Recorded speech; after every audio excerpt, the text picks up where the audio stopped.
Good morning. This recording is going to be on mental health disorders in the pediatric population.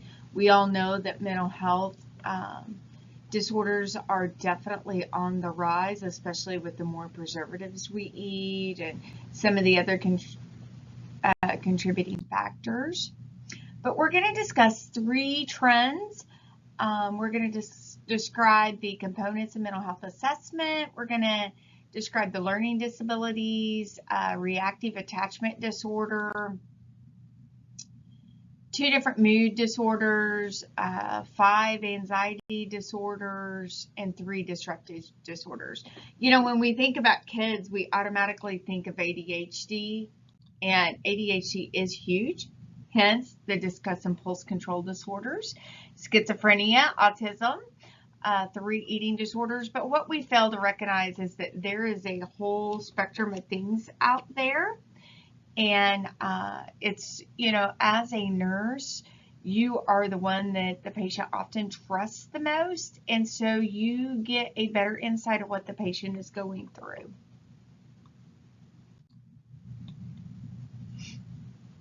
And then we're going to talk about some substance abuse, child abuse.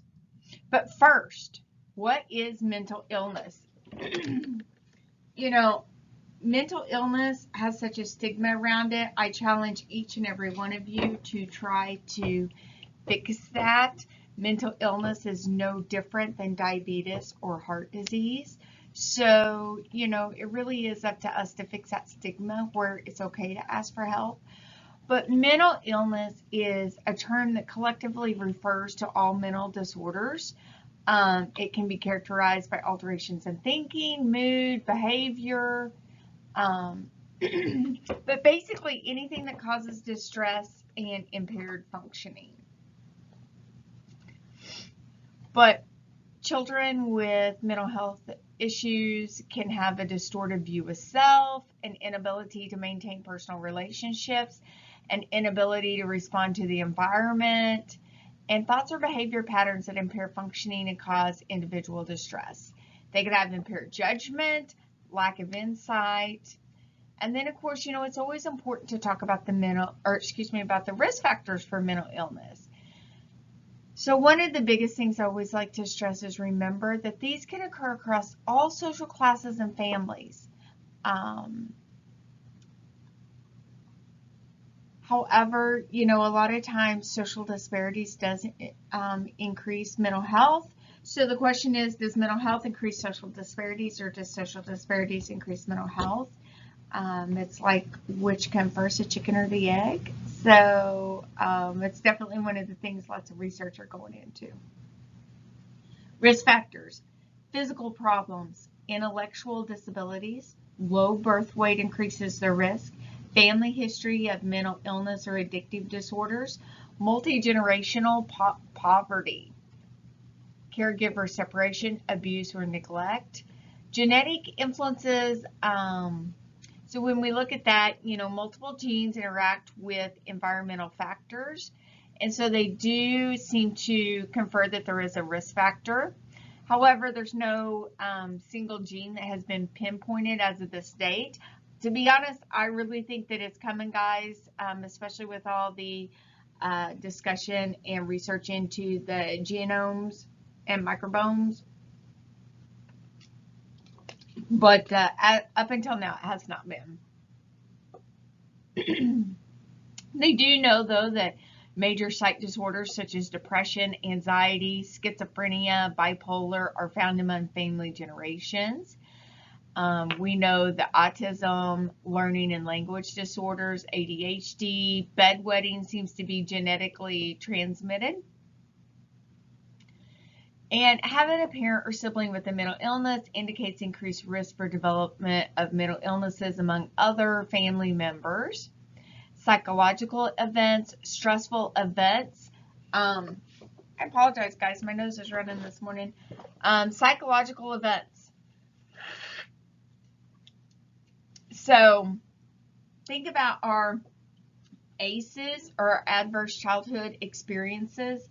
We know without a shadow of a doubt that if a child goes through an adverse childhood experience, it increases their risk for mental illness if they're not appropriately treated significantly.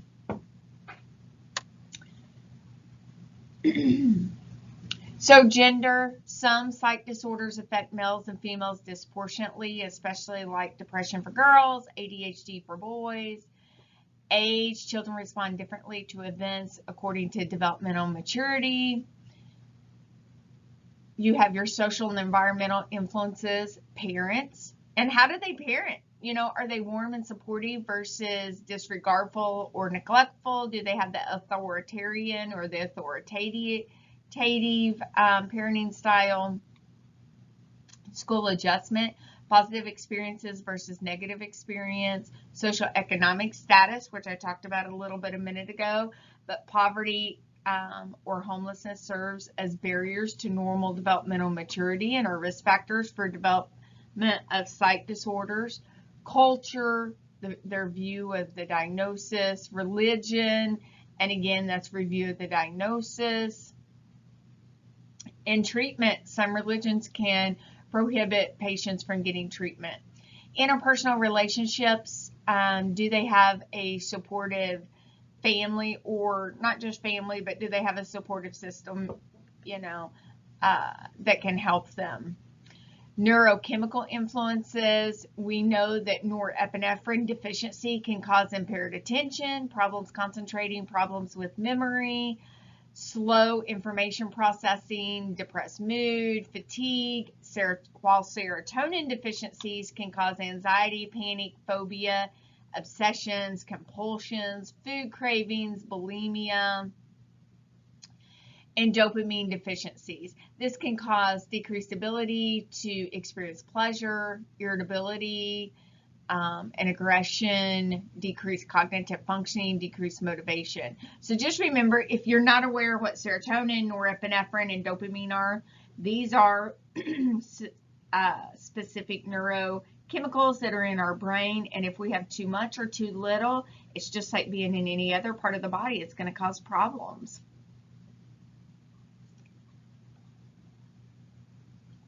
1 in 5 adolescents have a diagnosable disorder. However, most are undiagnosed or undertreated. We do know that about 10% of adolescents ages 12 to 17 have ADHD. So really, I just want to stress to you guys how much is out there, so that, you know, you guys are an advocate for these kids.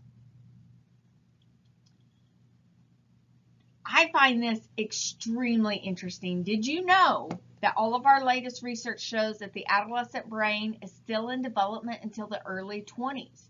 And we did know, though, it matures from back to front.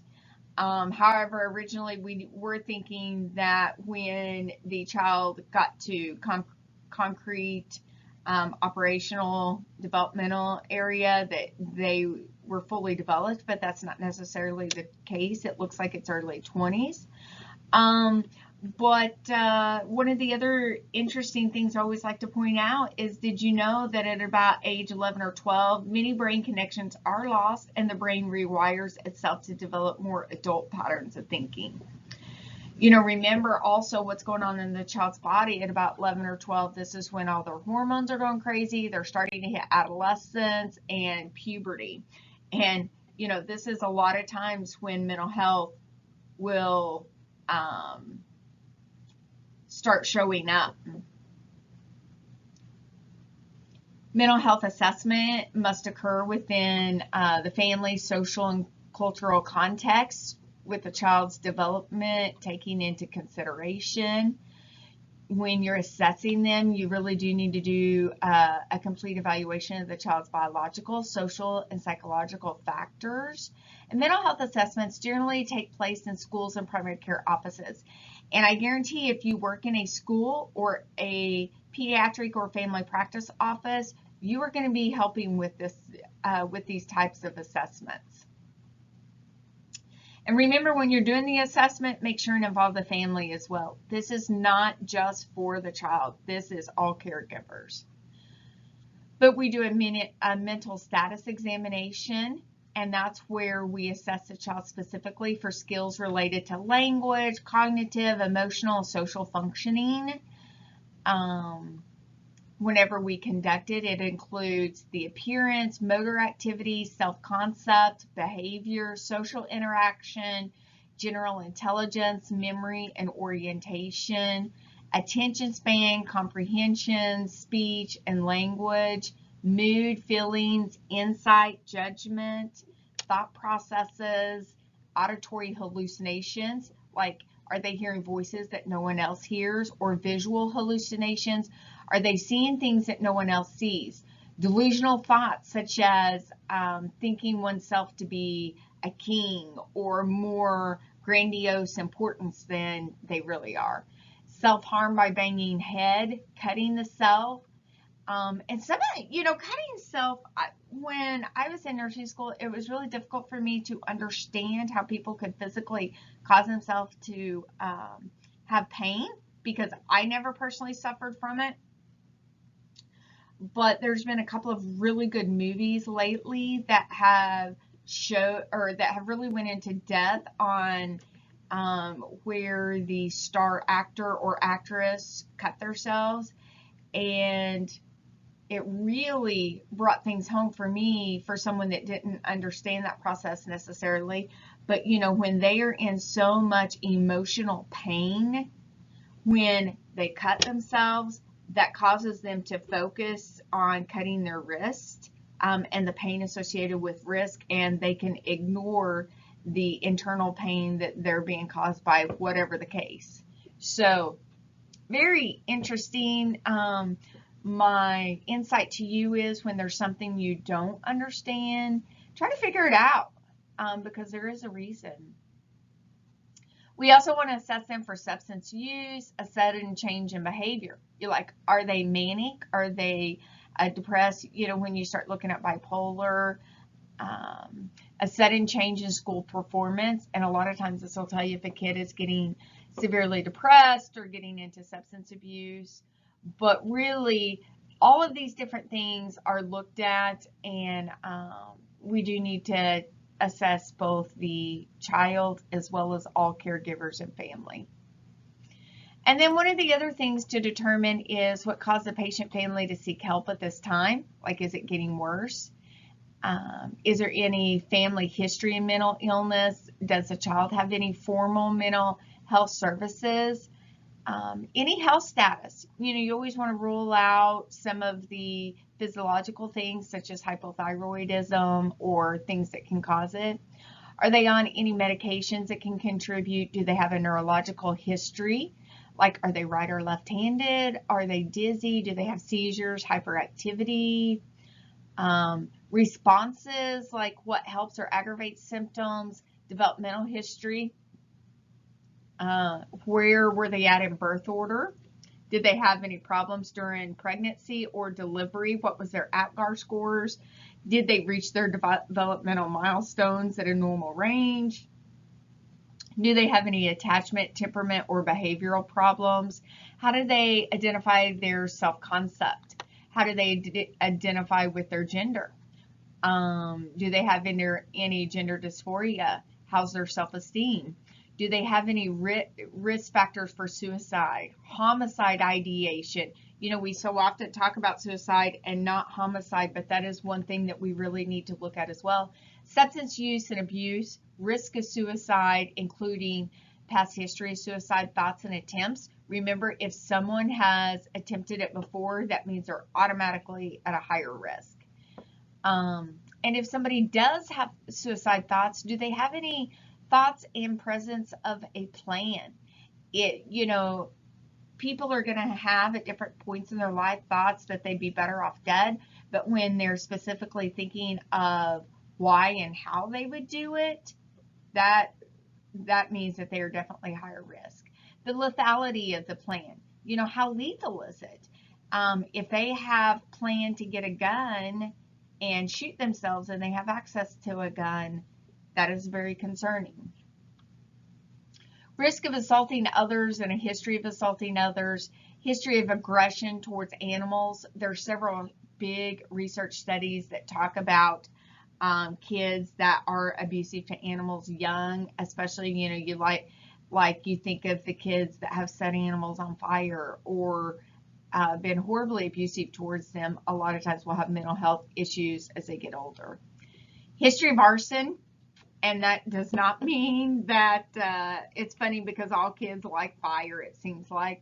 That's normal. It's the history of arson that is not. History of running away, family relationships, especially like how's our relationships with our caregivers? Has there been any deaths or losses? Is there a specific conflict? How's our relationship with siblings? How's our relationship with peers? And then the three most common conditions that we see in kiddos are learning disabilities, ADHD, and behavioral conditions. Common childhood problems are death and grief, parental separation and divorce, sibling relationships, physical illness, adolescent risk-taking behavior, separation anxiety, temper tantrums, social phobia, bullying, growth and development, being abused or witnessing abuse. And then some of the nursing interventions that you can do to help a child through a common childhood problem, of course, is providing support, encouraging expression of feelings and them not bottling it up. Provide resources for them. Always answer questions honestly. Don't lie, regardless of their age. Now, if they're younger, you may not, they may not be in a position you should give them all the information, but don't lie to them even as a kid. You want to assess for anger-related problems and suicide, I can't even talk, suicide assessment. And you want to refer them to individual and family therapy as needed. And you can do this as a nurse. Before the child is diagnosed with a mental health disorder, a physical assessment, laboratory tests to rule out physiological reasons, all should be completed to rule out anything. Remember some of the physiological things that can contribute or are organic disorders, sensory disorders, medication-induced symptoms such as weight loss, drug-induced psychosis, thyroid. We see a lot of thyroid issues, intellectual disabilities, brain tumors, and lead poisoning. Remember, like I said a minute ago, when all of those hormones in puberty start going crazy, parents often report that the child's symptoms started or got worse around the time of puberty. So you can see mental health care in a variety of settings, depending on the diagnosis, severity, and needs of the youth and family. Kids, adolescents who are diagnosed, they can get help through school counselors, home therapists, outpatient psychiatrists, outpatient psychologists, group home, residential treatment, partial hospitalization program, intensive outpatient program, inpatient psych unit.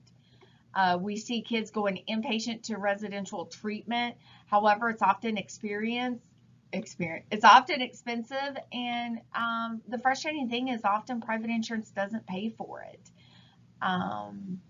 Sometimes caregivers do have to give up their custody rights over the child so that the county or state can fund residential treatment. But inpatient psychiatric therapy is considered when the patient is at immediate risk of harming self or others. Admissions can be voluntary, such as a guardian agrees for admission, or involuntary, such as a child is pink slipped by a physician or police. Laws surrounding inpatient psych treatment vary state by state. We can see therapeutic milieus, and that's where the environment of care is called the milieu in mental health care. This is a treatment modality that Peplo published as it provides structure and safety. It all should contribute to care and recovery. It's very structured. It has group therapy, community meetings, and psychoeducation classes. Unstructural components can be interactions between patient, staff, and visitors.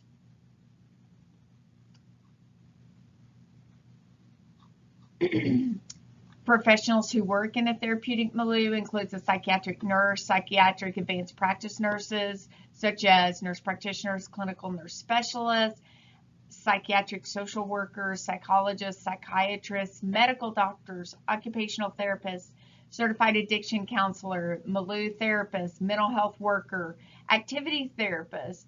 So lots and lots of different modalities, but it is really kind of the gold standard. But rules of the MALU that we have to talk about is referring to the patients by first name only. We got to remember they're not going to be allowed any shoelaces, belts, piercings, or anything else that they could use to hurt themselves or others. They are in a unit that's typically locked, and people have to have a PIN number or code to get in or to even speak to the person via phone. They do that to ensure patient confidentiality and to make sure information does not get out. These patients are checked about every 15 minutes to ensure safety, because priority is the #1 rule here.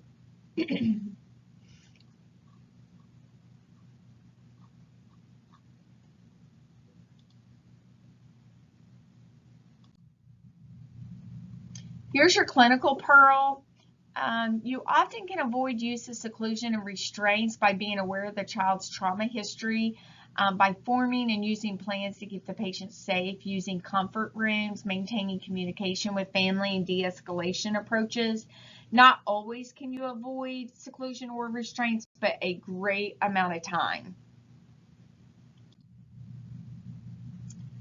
Therapy. Our goals are going to be to improve communication, build self-esteem, stimulate development, build an emotional repertoire, improve emotional vocabulary, encourage assimilation of traumatic events, enable detachment from an emotional experience.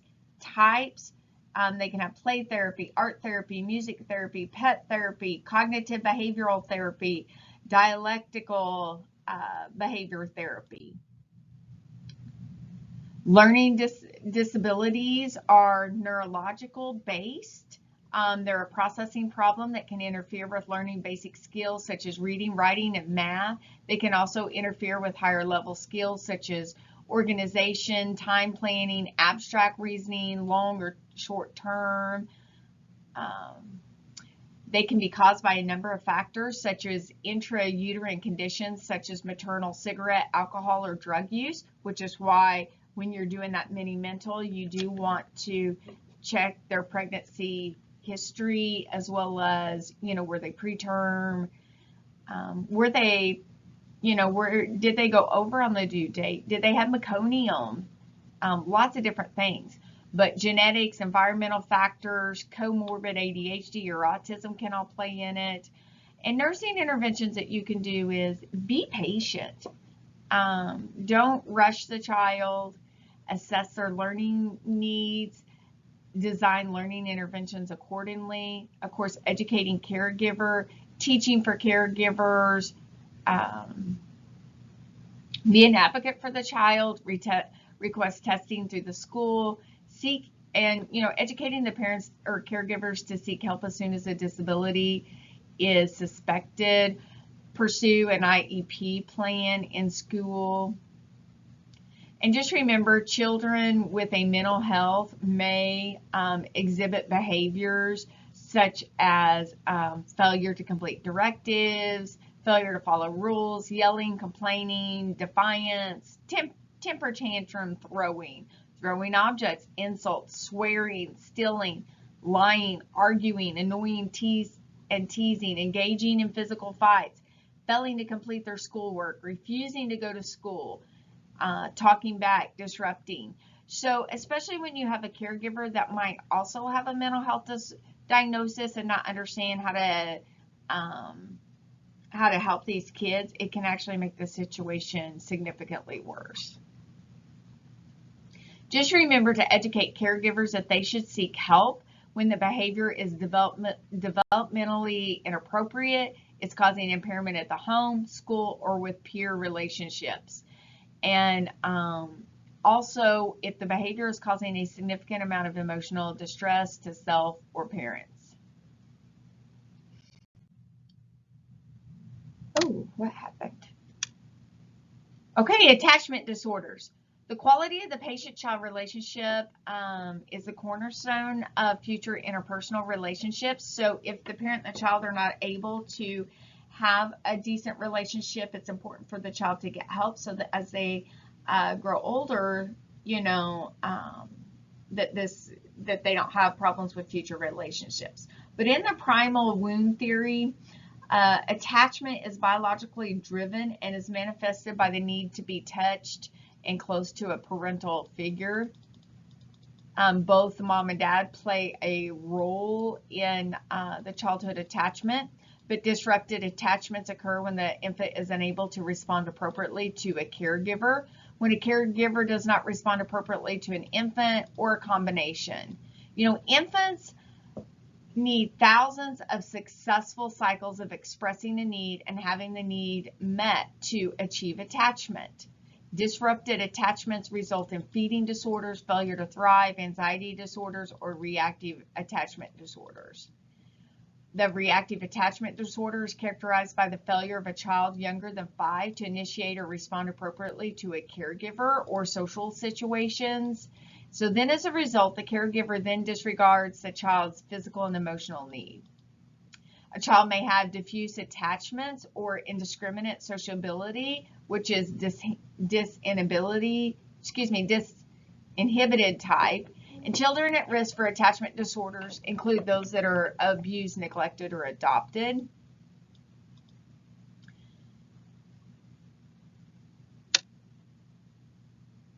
So in the primal wound theory, just remember a child separated from his or her mother at birth loses that sense of self because they are the same from the child's perspective, because they lost the mom, but often they will suffer from a sense of losing oneself. It's very hard to overcome even years later. And remember, guys, I'm talking that this is the theory. So may not be necessarily what you agree with, but this is the theory. Treatment for the primal wound theory is treatment of reactive attachment disorders of infancy or early childhood, safety assessments, making sure that they have emotional available caregivers, and limiting contact with non-caregiving adults to avoid non-discriminant behavior. Depression. Depression is diagnosed in about 5% of children and adolescents when persistent sadness and loss of interest are typically fun activities interfere with their daily living. Adolescents who experience youth or loss or who have attentional learning or anxiety disorders have a higher risk for developing depression than same age peers who do not experience these issues. Theories of depression include faulty mood regulation of the brain, genetic vulnerability, stressful life situation, medications, and medical problems. Children are less likely than adults to experience psychosis with depression. Depressed children are more likely than adults to manifest symptoms of anxiety and somatic symptoms. The mood may be irritable rather than sad, so they can be acting out instead of acting in. Suicide is a real risk, and this does peak during mid-adolescence. Mortality from suicide increases steadily throughout the teenage years. And the patient may be diagnosed with major depression or I can't speak today, guys. I apologize. Dysthymic disorder, which is where the symptoms are persistent of depression for 2 years without respite. Patients aged 10 to 21 should be assessed for depression at every well child visit. Risk factors for development of depression is prior episode, family history, lack of social support, stressful life event, current substance use and abuse, medical comorbidity. Bipolar disorder is a mood disorder characterized by unusual shifts in mood, energy, activity levels, and the ability to think clearly. Youth with bipolar disorder experience fluctuating high mania when, they're just like go, go, go, go, and then low moods, depression that interfere with daily living. We have a couple of different types of bipolar. Type 1 is alternating with major depression and mania. Type 2 is alternating between major depression and hypomania. And then we have mixed episodes, which is going back and forth. A manic episode is feeling unusually high, euphoric, or irritable for at least 1 week. These patients typically need little sleep. They have a huge amount of energy. They talk fast, so fast that often others can't follow them. They have racing thoughts. They're easily distracted. They have an inflated feeling of grandiose, reckless behaviors, such as with money, sex, substance abuse. Nursing interventions that you can do is you're going to frequently assess a child for symptoms of depression or mania, encourage participation in individual and group therapy, keep the child safe, watch for boundary violations, and really reinforce those boundaries. You're going to aid the patient in their performance of daily activities, administer sleep aids as needed, because remember, if they're manic, they have so much energy, they're not sleeping. Administer mood stabilizing medicines such as lithium, Abilify, Lamictal. You may also have to administer anti-psych meds such as Geodone, Risperidone, which is Risperdal, Seroquel, Olanzapine, which is Zyprexa, during the manic periods. So lithium is a primary mood stabilizer used for bipolar disorder. We really don't know how it acts. We just know that it does act. But we do know the body cannot distinguish between lithium and salt. So I accidentally hit that. So I want to go back and talk about lithium for a moment. But lithium, the body can't distinguish between lithium and salt. So you have to remember, if the patient all of a sudden changes their salt intake, it is going to change how much lithium is in their body. So be aware of that. We need to make sure that they are super stable on that. Suicidal in children, just remember that about older teens represent about 50% of hospitalizations, with younger teens and kids comprising the other half of hospitalizations. And interesting enough, youth are more likely to be hospitalized in summer or fall versus summer months. So that does suggest a seasonal variation in their symptoms. Risk factors, depression. And remember that even young kids can have thoughts of suicide. There was a news article just the other day about a 7-year-old that walked out in front of a bus to commit suicide. So just remember, it can be all ages. The motivations for suicide can be a true desire to die. It can also be a desire to hurt others. For instance, they want to upset their caregiver or get back at them. It may be a desire to escape a painful home or school situation, such as being bullied or abused. A desire to punish oneself due to feeling guilty about something. Maybe they feel like, for instance, that they caused their parents' divorce. The deterrence to suicide is having a good support system, believing that suicide is wrong from a religious standpoint, and having hope for the future. Children not responding to psychotherapy need medication, and this can be severe symptoms that interfere with daily living, history of recurrent depressive episodes, psychosis. And then 2 of the big thought processes on meds with kids for depression: skills before pills. So try that therapy first, and then if they're not responding to the therapy, then they're going to start on medication. But they start slow and go slow. And the first line treatment for kids is the serotonin, the SSRI, selective serotonin reuptake inhibitor. Remember, that's one of those neurotransmitters in the brain and neurochemicals. But you're going to start low, go slow, and titrate up.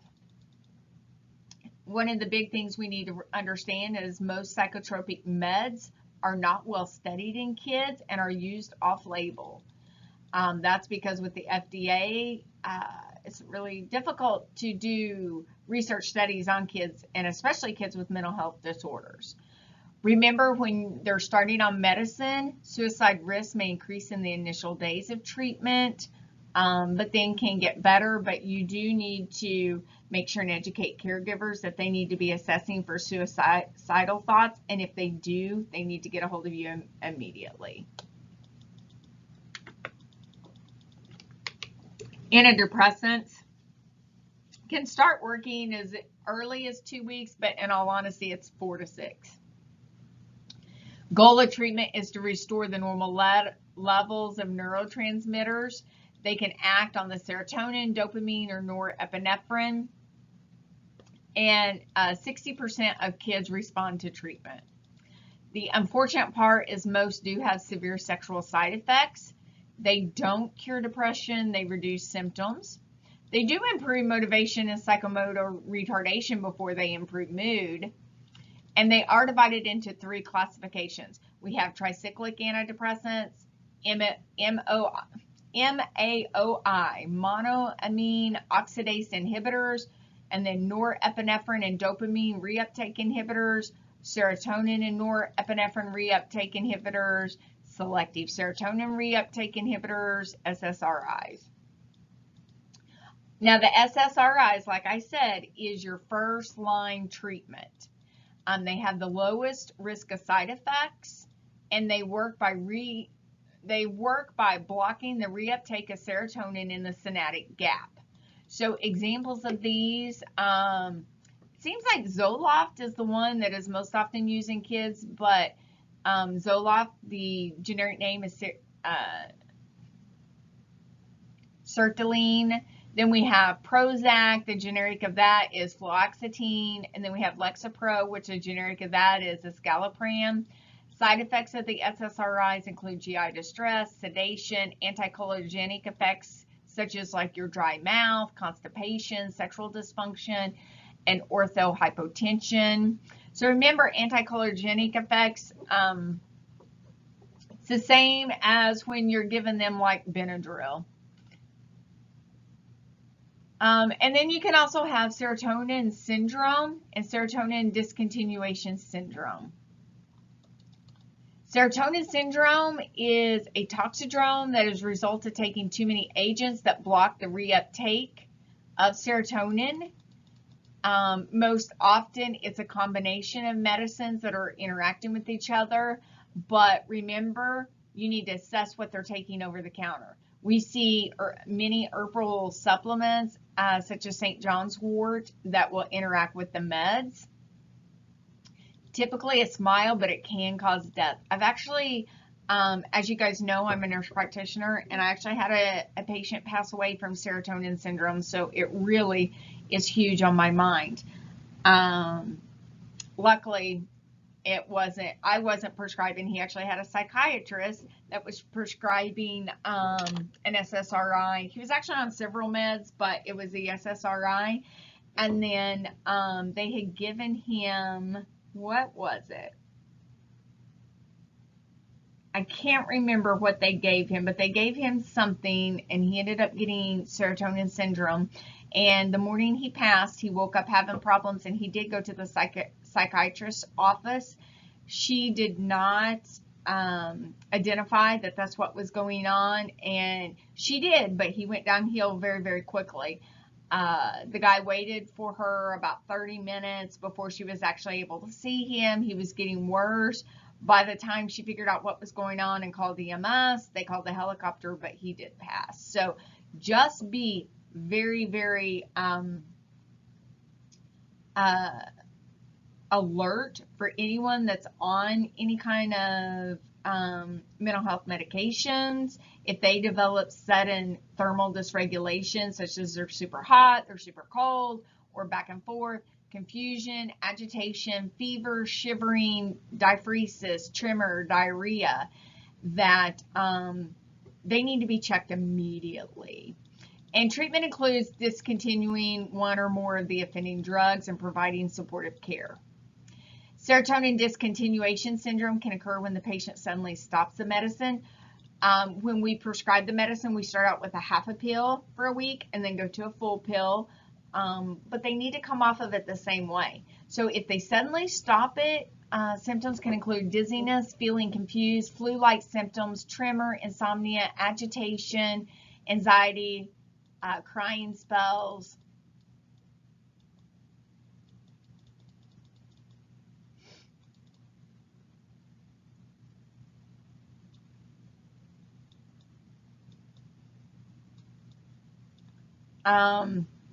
ECT, electroconvulsive therapy, is a last resort treatment for the Peds, and is only used in the adolescents. It is not used on young kids. But remember, it is a delivery of electrical current through the brain. A grand mal seizure is induced, which enhances dopamine sensitivity in the brain and reduces the reuptake of serotonin.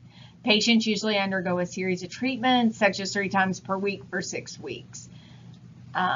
Nursing considerations, if you have a patient doing that, is making sure that the informed consent is there, assent from the child if it's developmentally appropriate, restriction of food, fluids for 6 to 8 hours before treatment because you don't want them to aspirate.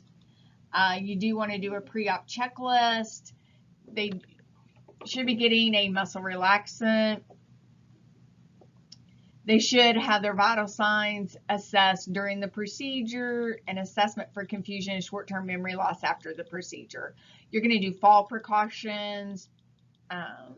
You're going to make sure that post procedure that they're not doing any kind of self-harm.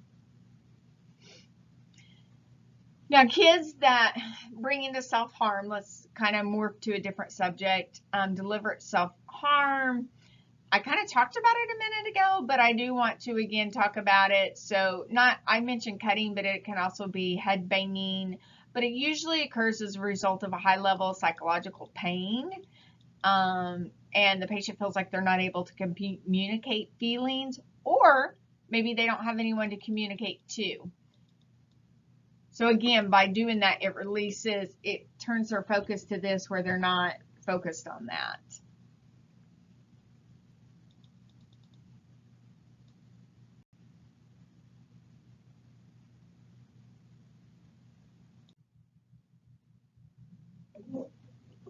Anxiety. We have lots and lots and lots of kiddos with anxiety.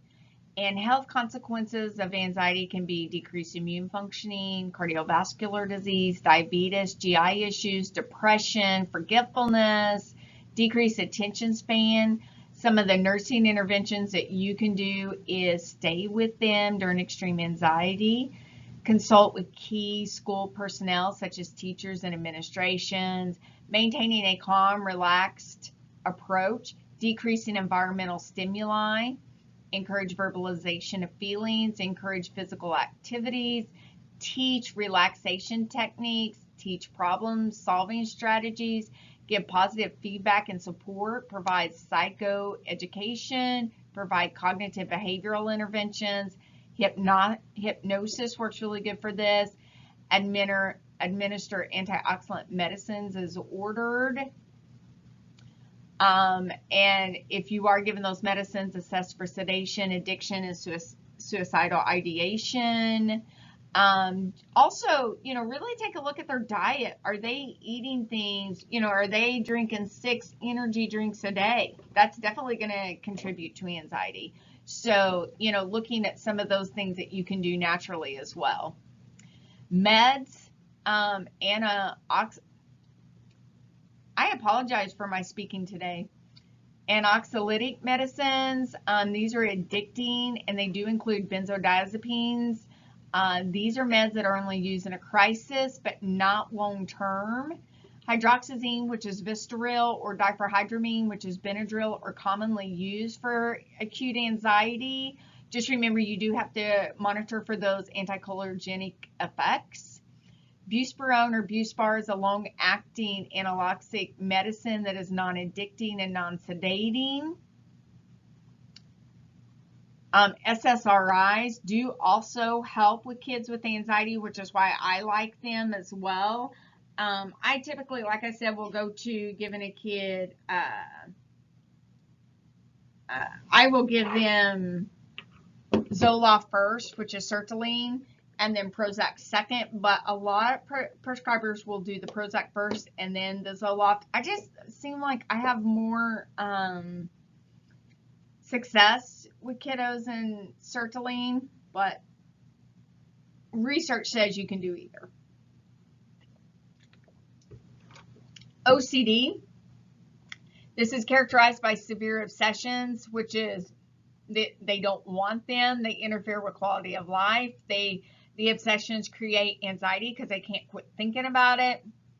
And then the compulsions come in because they have to do things to reduce those anxieties. A common obsession is a fear of contamination with contact from germs. So they may do compulsive hand washing. But common compulsions are hand washing, cleaning, checking, counting, repeating actions, ordering, making confessions, requesting assurance. Such as like you see them locking the door 5 different times. Most of them have a certain amount of time they have to do, whether it's lock the door 5 times or wash your hands 3 times or whatever the case may be. It affects about 2% of the adolescent and child population. There does seem to be a genetic component. Kids with OCD are highly somatic, which means that they place a significant focus on physical symptoms. And OCD is often comorbid with panic disorders, autism, and Tourette's. The child may experience dissociation, which is a breakdown in integrated functions of memory, consciousness, perception of self, environment, or depersonalization. They lose their sense of personality. Nursing interventions don't interrupt the ritual, as it's going to make the kid more anxious. Instruct child how to complete thought stopping, which is where the child becomes aware of the thoughts and tries to stop them. Relaxation techniques, cue cards. And those are all very helpful.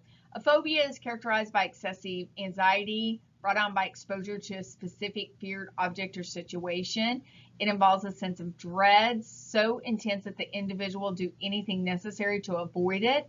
Common phobias in children are fear of the dark, spider, enclosed places, heights, and social situations. Interventions providing support, such as like anxiety management strategies, such as deep breathing or distraction. Refer for CPD, cognitive behavioral therapy, or exposure therapy.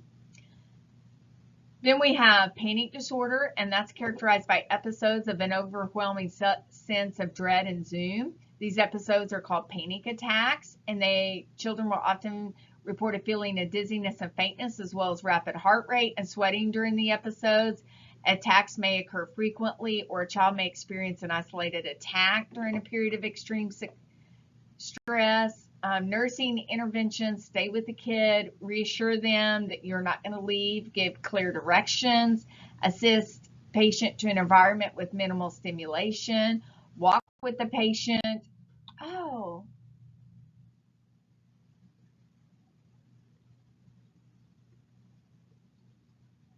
Dissociative disorders are characterized by a failure to integrate identity, memory, and consciousness, and are usually found in kids with bad abuse.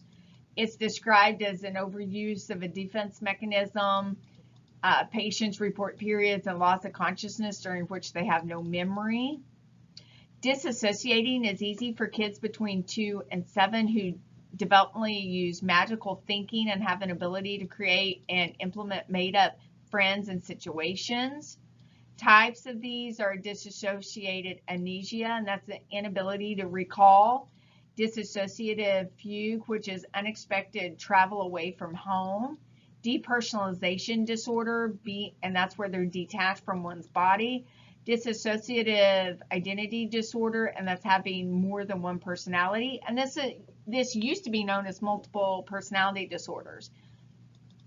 In dissociative disorder, NOS, which does not fit the diagnostic criteria for any of these disorders.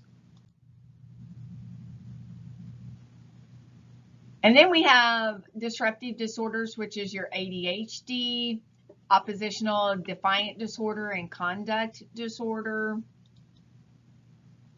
Most of us know what ADHD is. But just remember that kids with these disorders are at a high risk for physical injury as a result of fighting and impulsive behaviors. Adolescents are at a high risk for sexually transmitted infections and pregnancy resulting from high-risk sexual practices. ADHD is characterized by 3 core symptoms: inattention, hyperactivity, and impulsivity. These are pervasive and inappropriate for their developmental level, and symptoms are usually present at both school and home. The inattentive subtype is very difficult to diagnose because a child does not display the hyperactivity. Children who are predominantly inattentive appear to not listen when spoken to, have difficulty following thorough and completing tasks that require sustained mental effort, and frequently lose items. They can be squirmy or fidgety, run and climb inappropriately, talk excessively, interrupt, or have difficulty waiting. Discipline is frequently an issue because the caregivers have difficulty managing the disruptive behaviors. And these kids often show a narrow range of emotion. They have difficulty sequencing information, they have slow information processing, and they can interfere with the ability to complete tasks at home and school. Nursing interventions, individual and family therapy, behavior management, providing emotional support, promoting self-esteem, pharmacology, and most of the time this is like your methylphenidate, which is Ritalin, amphetamine mixed with salts, which is Adderall, methylphenidate, which is Concerta, you have Vyvanse, you have the patches of atomidexine, which is Strattera. And they can also do some non-narcotic or controlled substances, which is like your 10X, things like that. Nursing administration with meds. Remember, when the kids start these meds, they may experience a decreased appetite and rapid weight loss, so you need to watch for that. Other side effects is insomnia, increase in tics or compulsive behaviors, and psychotic reactions. And the biggest thing you can do is educate the parents that they need to take these medicines even when not in school. Originally, some people were only doing them Monday through Friday and then wouldn't do it on the weekend, but they need to make sure and give them all 7 days. Otherwise, it's really hard for the kid to regulate, and I can't imagine that poor kid. You know, if it's over the summer and they want to get them off over the summer, that's one thing because it's consistent and then restart for school. But I would not, I would definitely educate the parents to not give the kids medicines hit or miss during the school year. ODD is characterized by a persistent pattern of disobedience, argumentative, angry outbursts, low tolerance for frustration, and a tendency to blame others. Of kids with ADHD, 40 to 60% also have ODD. They have trouble with peer and social relationships and are often in conflict with adults. Your nursing interventions are consistent consequences, boundaries, target a few behaviors at a time, positive reinforcement, do not show emotional reactions, social skills training, caregiver training to manage behaviors. Conduct disorder is at least one symptom before age 10 and at least 3 symptoms after the age 10. And it can be characterized by serious violations of social norms, including aggressive behaviors, destruction of property, and cruelty to animals. Children often engage in lying, larceny, theft, assault, and truancy. It's more prevalent in boys. And it's the most frequent disorder found among children residing in mental health facilities. And anxiety disorders and substance use abuse are common in children with conduct disorders. Nursing interventions give positive specific feedback, maintain boundaries, allow for natural consequence of actions, academic support, social skills training, limit the use of group therapy as the group can reinforce negative behaviors, individual therapy, caregiver support, medications such as antipsychotics, such as your Haldol and Risperidone and Depakote. Impulse control disorders are characterized by the inability to resist or control urges to do something that might hurt them. These disorders typically develop around age 11 or puberty. Kleptomania is the failure to resist the urge to steal things, a feeling of tension before theft, a pleasure and relief after the theft. They don't understand their motives. Nursing interventions can be psychotherapy, aversion therapy, SSRIs, pyromania. What?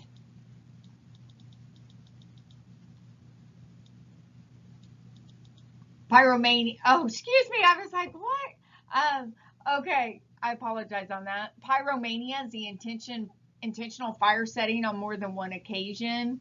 And like I said, all little kids like to play with fire, but pyromania is different.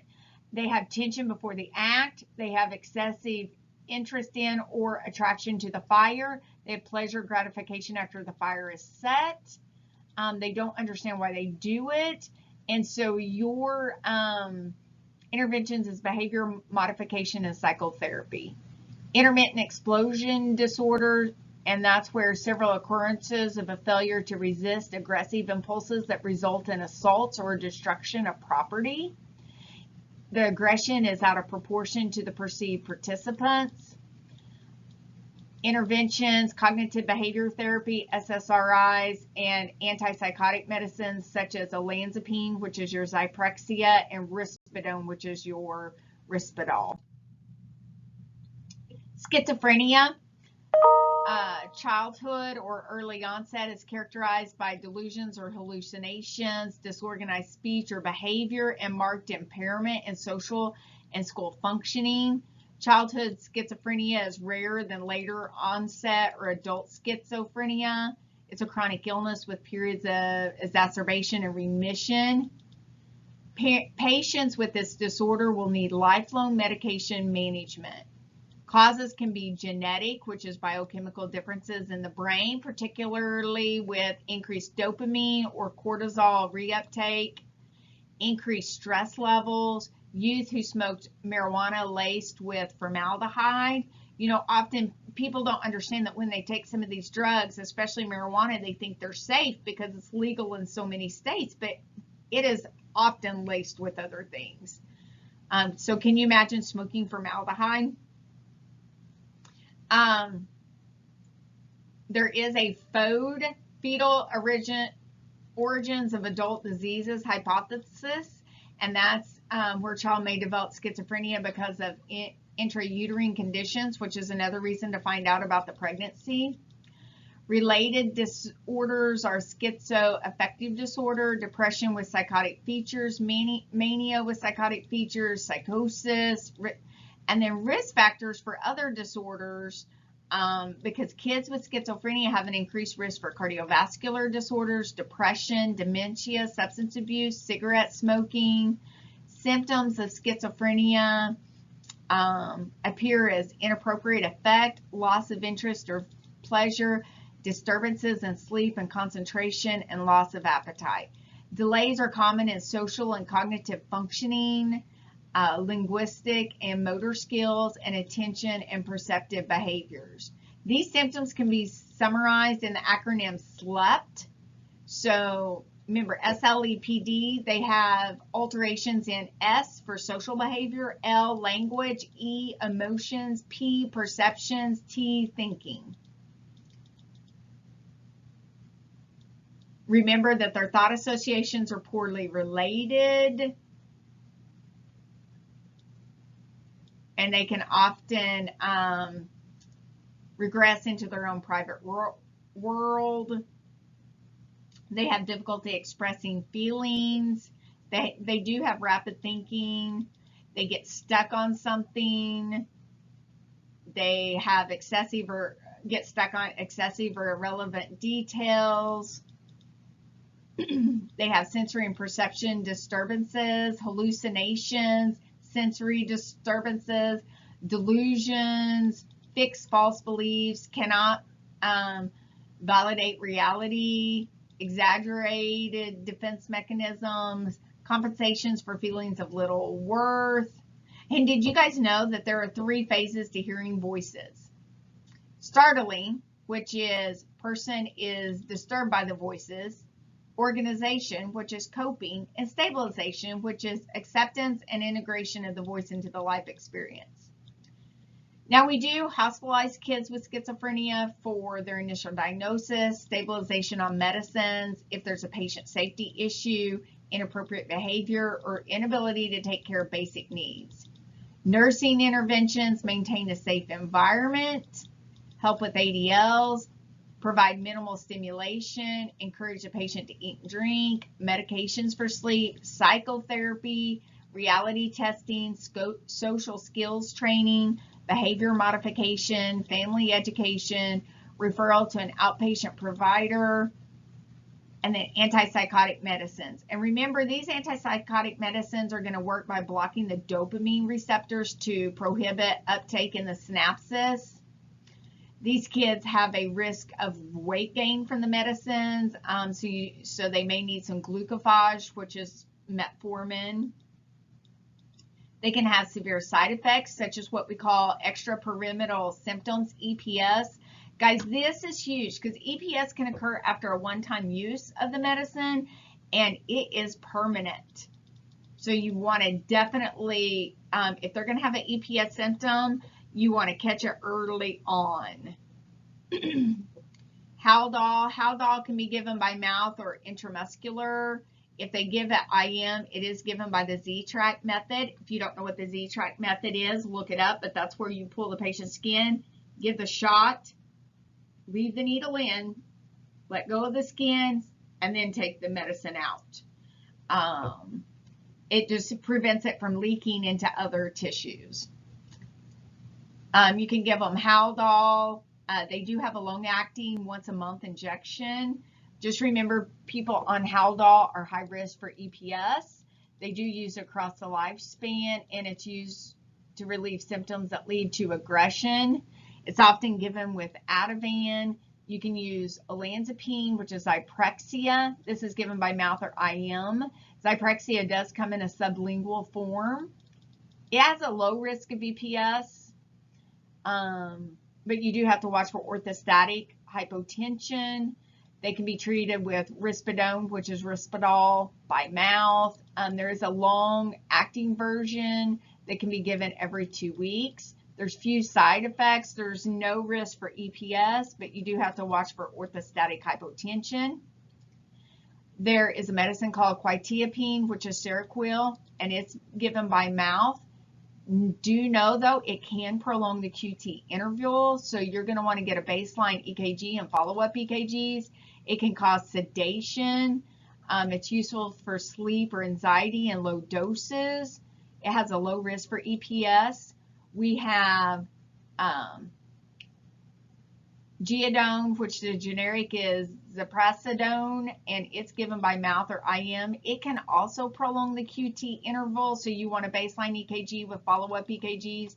It can also help with depression and anxiety because it blocks the reuptake of dopamine, serotonin, and norepinephrine. It has few side effects, little risk for EPS, and you do have to titrate it up. Clozapine, which is Clozaril, blocks the reuptake of dopamine and serotonin. It is a gold standard treatment for schizophrenia in kids. But even though it's a gold standard, we often use it the last result. It does have a risk for seizures. It can cause excessive saliva flow. The serious side effects, it can cause agranulocytosis, which is the low absolute neutrophil count. So you do have to have regular blood flows of CBCs.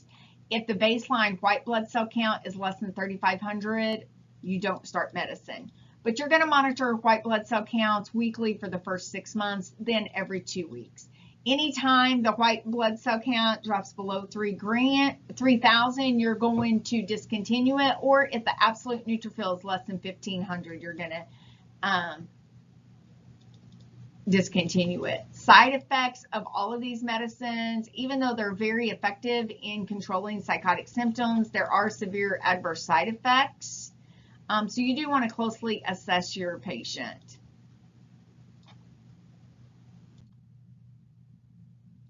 So here's what I was talking about, EPS. Medicines to relieve EPS include cogentin, which is benztropine, and diphenhydramine, which is Benadryl. So the cogentin is used for issues of increased motor movement, such as akasia, Parkinsonism, and tardive dyskinesia. And then the diphenhydramine or Benadryl is used for decreased motor issues such as dystonia and akasia. Guys, like I said, it's very important. It can happen after one dose.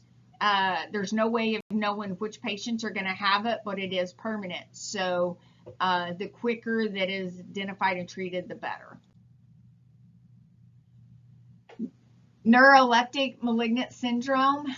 This is life-threatening, and it can be caused by antipsychotic meds, and they get a fever. And just remember, fever is F for fever, encephalopathy for E, vitals unstable for V, E, elevated CPK enzyme level, R for rigidity of muscles. Nursing interventions: stop use of the drug immediately and provide supportive care to relieve symptoms such as rigidity and hyperthermia and preventing major organ failure. Like I said, this is life-threatening. Metabolic syndrome, this is the onset of insulin resistant. A lot of our antipsychotic meds cause increased appetite. So with increased appetite, we see increased weight gain. And this increased weight gain increases their risk for metabolic syndrome, but it basically is, they have an abnormally high lipid panel or lipid level, which is hyperlipidemia. They have hypertension, which is high blood pressure, and abdominal obesity. Your interventions is watching their blood pressure, their blood glucose, weight, providing, interventions on how to get their weight down, lipid, working with them on their diet, working with them on exercise, and working to get them active and try to do that. But they do need to be referred back to their medical provider. Autism spectrum disorder. Remember, this is different than autism. It's a pervasive developmental disorder and combines autism and Asperger's. Autism spectrum disorder is thought to have multiple causes, including genetic, biochemical, and environmental factors. It's characterized by severe and pervasive developmental impairment in social skills, communication, emotional attachment, and the presence of stereotypical behaviors. We see it about 10 to 17% and is the fastest growing pediatric disability. Assessments are examining the physical, psychological, and social realms of the child. And children with autism spectrum disorder are more likely to be born to women 35 years and older, and for some reason are more often born breech. Not sure why that is, to be really honest with you, but I do find it very interesting. Deficits are typically noticed by about 18 months of age, and the disorder is typically diagnosed before 3 years. We do know that there are genetic mutations that have been discovered, but we have not pinpointed the exact mutation, but I do honestly think that in the next 5 to 10 years we will see that. Parents report concerns about kids' interactions with others, language or play. For instance, they don't talk or babble by 1 year of age. They don't respond to their name. Does not seem to be able to hear. Has violent temper tantrums. Makes odd movements. Does not smile. Has poor eye contact. Prefers to be alone. And often we see these little kids walking on their tiptoes. But there are several screening tools that you can use, which is the MCHAT, which is the modified checklist of autism in toddlers. There's the STAT, which is a screening tool for autism in 2-year-olds. just know whatever facility you're working in, they're going to have their preference, and there is not one of these tools that are more preferred than the other. So whatever your specific unit utilizes would be fine. Your nursing interventions is going to be early intervention. And when you intervene, you definitely want to get the caregivers and all the family involved in the interventions. You want to get them referred over for individual therapy and family therapy. These kids are going to need highly structured settings. They need social skills training. You know, they need to be taught. Remember, we talked about how they can't communicate well or formulate what they're thinking and feeling into words. So we're going to get them training to help with communication skills or speech therapy, behavior modification. And they're going to need help with academic and vocational readiness skills as they get older. Most kids are going to need some medication.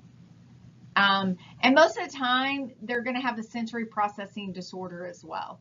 And remember, sensory processing disorder is where kids are highly sensitive to sensory stimuli. Lights seem, extra bright, noises seem extra loud, and even mild tactile stimulation seems like a big push or shove. Your interventions with that, of course, is going to be to limit the, you're going to have a low stimuli environment, but they are going to have short periods of exposure to increase stimuli to build tolerance. And that can be everything with like a massager, a vibrating toothbrush, aromatherapy, weighted vests, things like that will actually help them. Eating disorders, we have, of course, we have the traditional anorexia and bulimia, and we could use, there's several different assessment tools such as SCOFF, and so whenever, at all of your well child visits, once they hit puberty, they do need to be screened for eating disorders. But one of the things is, does the adolescents make themselves sick due to be uncomfortably full or uncomfortably hungry? Do they worry that they've lost control of what they eat? Have they lost over 10 pounds in 3 months? Do you believe you're fat? It's crazy how they can be 90 pounds as an adolescent when they should be 120, 130 pounds, and they still think they're fat. They definitely have a altered perception, body perception. And then would you say, you need to ask them, would you say that food dominates their thoughts? And we have, again, the 3 big ones: anorexia, bulimia, and compulsive overeating. These are caused by, most of the time, a interaction of genetic, biological, behavioral, psychological, and social factors. It is disproportionate in adolescent females, but males do have this as well. Signs and symptoms are they're focused on dieting, skipping meals, going to the bathroom, diet pills, laxatives, excessive exercise, extreme calorie counting, negative comments about the self-body image. And anorexia is where they self-starve themselves. They are relentlessly pursuing thinness, and they definitely have a preoccupied thinking of their body and body image. This anorexia is diagnosed when a person drops to less than 85% of their ideal body weight. It usually occurs in early adolescence, but can be at any age. And they can have relapses. So just remember that this is a chronic condition. Of these affected, 10 to 25% go on to develop bulimia. Bulimia, remember, is when there's a presence of purging. And so then because of the purging, you can have your complications of malnutrition, muscle wasting, dehydration, electrolyte imbalances, cardiac dysrhythmias, increased risk for infections. Your nursing interventions, you're going to work with them to develop a healthy diet, monitor eating, administer nutrition via NG tube if ordered, correct malnutrition, resolve underlying psychological dysfunction, psychotherapy, And then you want to help them restore weight within 10% of normal. Administer SSRIs, as they are often prescribed. Modafinil, which is Provigil, is often ordered to stimulate the appetite. Just remember, if they get Provigil, it can prolong the QT intervals, so you do want a baseline EKG and follow-up EKGs.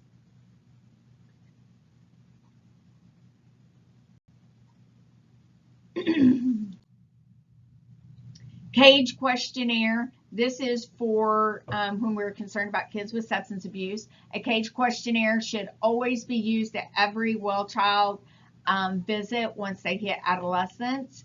And as you can see here, it assesses alcohol and substance abuse. Have you ever felt you should cut down on your drinking, substance use? Have people annoyed you by criticizing about the use? Have you felt guilty or bad about using?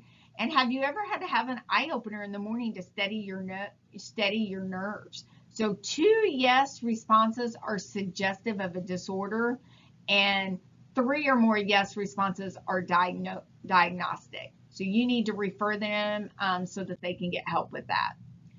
Substance-related disorders, I'm not going to go over this much due to time, but just remember that they can abuse all of these. Child abuse, risk factors for abuse and neglect include substance abuse, high levels of stress of the caregivers, unstable interpersonal relationships, and lack of social support. Kids that are abused are at greater risk for development of psych disorders later in life. Nurses are required by law to report the suspected abuse or neglect. Evaluation should be done in a safe, supportive environment, and your assessment are going to include questions about unwanted physical or sexual contact, photography, secrecy. Has anyone asked them to keep secrets? Of course, signs of sexual abuse are going to be bruises, bleeding of genitals or rectum, sexually transmitted infections, enuresis, encopresis, sexually acting out, re-traumatizing self by putting objects into body orifices, somatic complaints, sleep difficulties, and withdrawal. And one of the big things I always like to advise is, unless you're a sane nurse, do not be doing the exam of the genitals. Wait and let someone that's specially trained in that, because they often gather evidence at the same time. Now, granted, sometimes you're not aware that there's going to be signs of abuse, and so you're there for something else and find it. But just once you have any signs or symptoms of abuse, immediately stop that and get a sane nurse there. Signs of physical abuse include bruises or lacerations, especially on areas that are not exposed by clothing, marks from objects such as belts, ropes, hands, or cords, bites from adults. Remember Munchausen syndrome by proxy. Kids can a lot of times be subjected to unwanted cases of, unwanted procedures, testing, because the parents. Which of the following is an appropriate nursing intervention of a patient with OCD? Interrupt the child's ritual to slow increasing anxiety. Instruct the child on how to complete thought stopping. Refer for CPT or exposure therapy, and reassure the child that you will not leave. The correct answer is B. OCD, don't interrupt the rituals. This make the child more anxious. Instruct the child on how to complete thought stopping. The child becomes aware of their thoughts and tries to stop them. Relaxation techniques and cue cards. So we talked a lot about information here. Just remember, on the abuse, you are a mandated reporter. I always like to stress to people that it is not up to you to determine if there's abuse. It is up to you to report any suspected. Let the authorities figure out if there's truly abuse. If there's something that gives you the uneasy feeling, you need to report it. If you have any questions about this, don't hesitate to let me know. You guys have a great day.